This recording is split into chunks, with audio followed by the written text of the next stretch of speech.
రానున్న సార్వత్రిక ఎన్నికల్లో గుంటూరు జిల్లా పత్తిపాడు నియోజకవర్గంలో వైసీపీ జెండా ఎగరేసేందుకు తాము సిద్ధంగా ఉన్నామని వైసీపీ అభ్యర్థి బాలసాని కిరణ్ అన్నారు.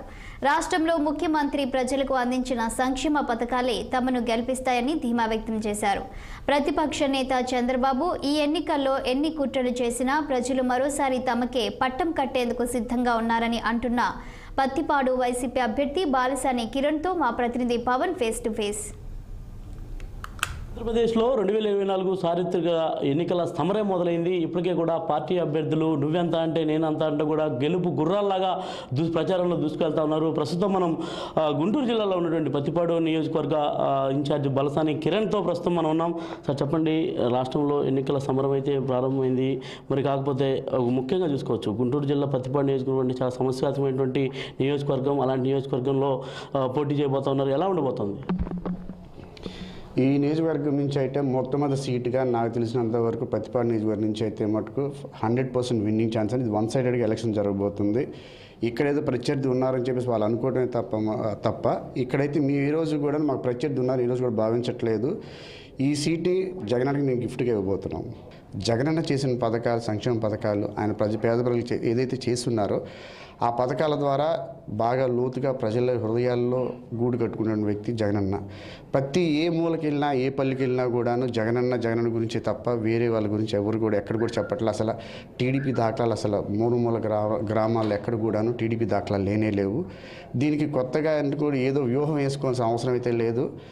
క్రిస్టల్ క్లియర్గా కనబడుతుంది ఏంటంటే ప్రతిపాడు నియోజకవర్గం గొప్ప మెజారిటీతో గెలవబోతుంది. కొంత అసంతృప్తి రాగం అనేది కనిపిస్తూ ఉందంట నియోజకవర్గంలో. ప్రజలు కూడా కొంత బాలసాని కిరణ్ కొత్తగా వచ్చినటువంటి అభ్యర్థి అంటూ ఉన్నారంట. అలాంటి వాటిని ఎలా ఎదుర్కోబోతున్నారు? ఇప్పుడైతే నేను వచ్చి 3 నెలలు అయిందండి ఇక్కడికి. ఈ 3 నెలల కాలంలో నేను ప్రతి ఒక్కరు కూడా దగ్గర అయ్యాను. 2,60,000 ఓట్ల జనాభా ఉన్నటువంటి ఒక కాన్స్టిట్యున్సీ ఇది. చివరిగా అంటే పత్తిపాడు నియోజకవర్గం చాలా సెన్సిటివ్. గతంలో కూడా ఎన్నికల్లో చూసాం. కొంత ముట్లూరు గ్రామం కానీ కొన్ని ఉద్రిక్త వాతావరణం పరిస్థితులు కూడా కనిపించాయి. కానీ ఈసారి బాలసాని కిరణ్ అక్కడ బరిలో ఉన్నారు కాబట్టి అసలు ఏం జరుగుతుంది, ఏం జరగబోతుంది ఒక ప్రశ్నార్థకమే. దానికి వీటన్నిటికీ కూడా ఫుల్ స్టాప్ పెట్టే విధంగా బాలసాని కిరణ్ ఎలాంటి హామీలు ఇస్తూ ఉన్నారు ప్రజలకి? హామీ అన్న పాయింట్ ఏం లేదండి. ఇక్కడ అవాంఛనీయ సంఘటనలు జరుగుతాయని చెప్పేసి నేను ఏమాత్రం ఊహించట్లేదు. అలాంటివి కూడా జరిగే అవకాశాలు లేవు. అలాంటివి ఏం జరిగితే వాటికి అన్నిటికి కూడా గట్టిగా ధీటుగా సమాధానం చెప్పడానికి మేము అందరం కూడా ప్రిపేర్ అయి ఉన్నాం. ఆ విషయంలో ఏం లేదు. ఏ విషయంలో కూడా తగ్గేదే లేదు అన్న విషయం అయితే చెప్తున్నాము. అలాగే ప్రతిపాడు ప్రజలందరికీ కూడా నా యొక్క చిన్న విన్నపం ఏంటంటే, నేను వచ్చిన తర్వాత నేను గమనించింది 3 నెలల కాలంలో పత్తిపాడు ప్రజలు ముఖ్యంగా ఎక్కువగా రైతులు ఉన్నారు. ఆ రైతులకి నీటి సమస్య కానీ లేదనుకుంటే ఇంక ఇతర సమస్యలు అయితే నేను పెద్దగా గమనించలేదు. ఎక్కువ ఇక్కడ నీటి సమస్య అయితే ఉంది. ఈ రైతులకైతే రానున్న రోజుల్లో ఈ నీటి సమస్యను అనేది పరిష్కరించి వాళ్ళకి తోడుగా ఉంటాను. అలాగే ప్రతిపాడులో కూడా ఒక మంచి super speciality hospital, government super speciality hospital నిర్మించాలని చెప్పి అది కూడా ఆశిస్తున్నాను. ఎందుకంటే కాకుమార్ నుంచి గుంటూరు వరకు రావాలంటే వాళ్ళు ఎన్నో ఇబ్బందులు పడుతూ వస్తున్నారు. ఎన్నోసార్లు కూడా చాలాసార్లు దూరం అవటం వల్ల కూడా చాలా ఇబ్బందులు పడే అవకాశాలు చాలా చూశాను నేను కూడాను.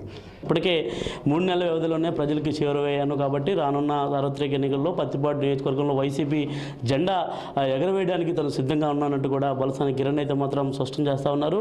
ముఖ్యంగా చూసుకోవచ్చు, ఏదైతే ఒక పక్క మాజీ ఐఏఎస్ కలెక్టర్ రామాంజనేయులు, మరో పక్క బాలసాని కిరణ్ మధ్య జరుగుతున్నటువంటి పోటీ ఏ విధంగా ముందుకు వెళ్తుంది, ఎలాంటి వ్యూహాలు రచిస్తారనేది కూడా పత్తిపాడు నియోజకవర్గంలో కొంత వేచి చూడాల్సినటువంటి అవసరం అయితే ఖచ్చితంగా కనిపిస్తుంది.